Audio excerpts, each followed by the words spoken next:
Hi bazali bamzitho, welcome to Umgosi noMagatsheni. I am uMagatsheni. Umgosi wethu wanamhlanje bazali bamzitho, it's about uSamkelo Shezi noMbali. Guys, I feel so sorry for Mbali.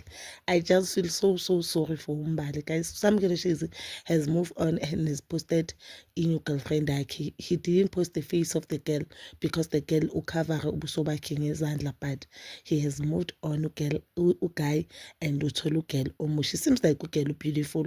The complexion we are kanyana and the body is thick because we posted a lot of pictures like a girl, and he also posted the status to show to girl also posted some girl status like a girl about it. That's a sabon to the WhatsApp pushing to get that means relationship are official because they are posting each other. Guys, I feel so for him, but I don't know, and I don't know why I feel so for him, but Ori, I feel sorry just because I feel like intense good pahlukane into encane.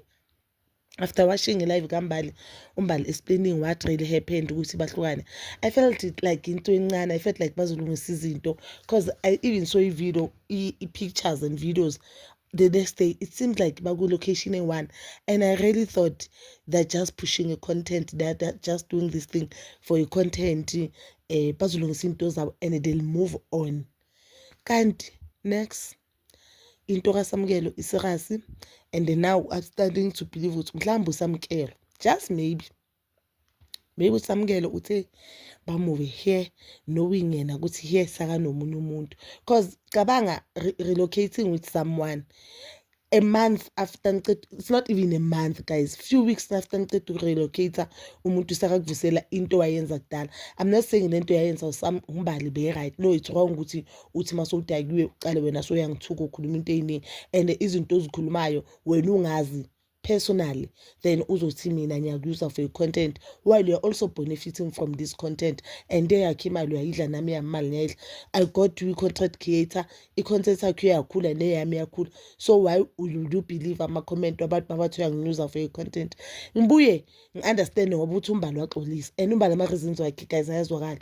We've been dating for unyaka or so, abantu bayasazi sayenza ucontent ngathi siyashada yonke into ethi right, but thina we do not do izinto zabantu abashadile.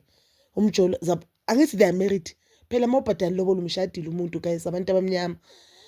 So even if ningashadanga, cishe ngathi ningasabantu abamnyama, sorry guys, ningashadanga, still umuntu mawuthandana naye uhlala naye and umuntu yena ugirl willingly uyathanda ukuthi ningayenza into zocansi, why ningayenza into zocansi? And amniki ireason evalid. Yabo ngabe ngini reason no mina I'm waiting for mshado or in, no, bekuzozwakala. You do not give yena reason, uthi reason yakho ukuthi awufuni ukuthi masenihlukana kuthiwa bengifuna umzimba wakho. No guy, is giving. I'm not like angibunga leli hlo leli lokuthi ngingaba nawe ecansini, angibunga leli hlo lelo lokuthi like angihaleli njengomuntu wakho. Sorry guys, yabo, angilangazeli nje olangazeli ukuthi ube nami njengomuntu wakho. It's giving that. Why mele ungithandana nawe makungangithinti and mina ngiyafuna ukuthintwa and la ona nenkinga nokungithinta? Why? Just because ukuthi abantu bazothini bona? Very same thing ongilahle ukuthi abantu bathi uyangiyuza mina, kumele ngimamela abantu but wena abamamela abantu. I feel like uSamkelo maybe uyabona content yakhe noMbali mhlawumbe engasatholi more viewers or bekasafuna ukuba happy nalo muntu amthanda kwangempela. I do feel like uSamkelo bangamthanda uMbali, even though before I know ngike ngayenza ama-video ngithi abantu abathi uSamkelo akamthanda uMbali, they are just jealous of uMbali just because they feel like uSamkelo deserve yibo uMbali akamdeserve uSamkelo. But now guys, I feel like bangamthanda uMbali ngoba how can you move on so fast? Why? Then to ungilahlela ukuthi ngithi lento yenza ngiyithanda, lento ehlekisa ngayo ngiyithanda, uyangilahla, then jilling so move on, so post umuntu wakho. uMbali makabona ngathi mbalisisi, mabona ngathi kuyashuba egoli, igoli akusi an easy pace kagoli, akunamama akunababa, akusizana la kamayibona. If ufila ngathi kuyashuba, val apartment, ama-apartment they are very expensive. Phuma lapho ubuyele ekhaya kini or ubuyele KZN uzakhele kini, uphushe content yakho, at least manje unama-viewers amaningi, unabantu abakuthandayo, so like une-following yakho is huge. If ufila ngathi la the rent is expensive because manje obvious kusho ukuthi sokumele uyibhadale u-1 since umuntu saka nomunye umuntu wakhe phela. And then ukhona ukuthi azi ukuthini, ma-share apartment, at least kube yi-2 bedroom, siphushe yabo, si-share angekho khona phela uzoloku uva ubuhlungu.